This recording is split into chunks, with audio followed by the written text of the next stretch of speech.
the President of the United States. So President Trump offered the sort of second big speech of his presidency, the first one being the inaugural address. A new national pride is sweeping across our nation. This was his first speech to a joint session of Congress, and it really was a very different moment than that first speech. The inaugural speech was really dark. What we are witnessing today is the renewal of the American spirit. This was a much more optimistic speech. The tone was much less dark, and President Trump really did two things. He recounted in about half of the speech the things that he sees that he's achieved during just the first few weeks of his presidency. My administration has answered the pleas of the American people for immigration enforcement and border security. We are also taking strong measures to protect our nation from radical Islamic terrorism.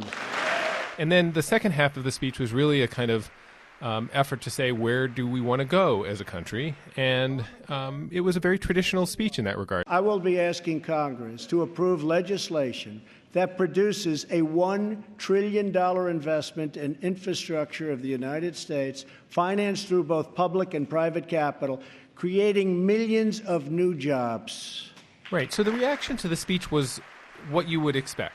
This was the first time that House Speaker Paul Ryan and, of course, the Vice President Mike Pence were sitting in the traditional seats behind President Trump. In the chamber, of course, whenever the president said something that, sort of tapped into the typical Republican orthodoxy. Repeal and replace Obamacare. Caused the, entire side of the chamber where the Republicans were sitting to rise up and give him a standing ovation. Most of those times you saw the Democrats sitting on their hands, essentially. There were definitely a couple of moments where you'd see, Democratic lawmakers maybe putting a thumbs down sign when he talked about repealing Obamacare. There was this one moment when President Trump singled out the widow of William Ryan Owens. Ryan's legacy is etched into eternity. Thank you. Part of it was the typical emotional moment that oftentimes presidents strive to have in these kinds of set speeches. They're largely boring speeches, so you want some moment that tugs at the heartstrings.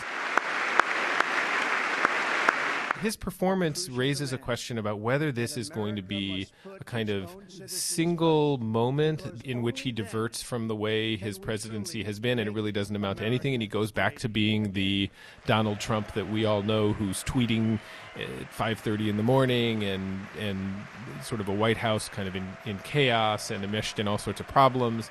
If it signals a shift towards a more traditional kind of presidency, we may weeks and months and years down the road, we may look back and say, that was that first speech to the joint session of Congress, and that was when it all changed. We'll see.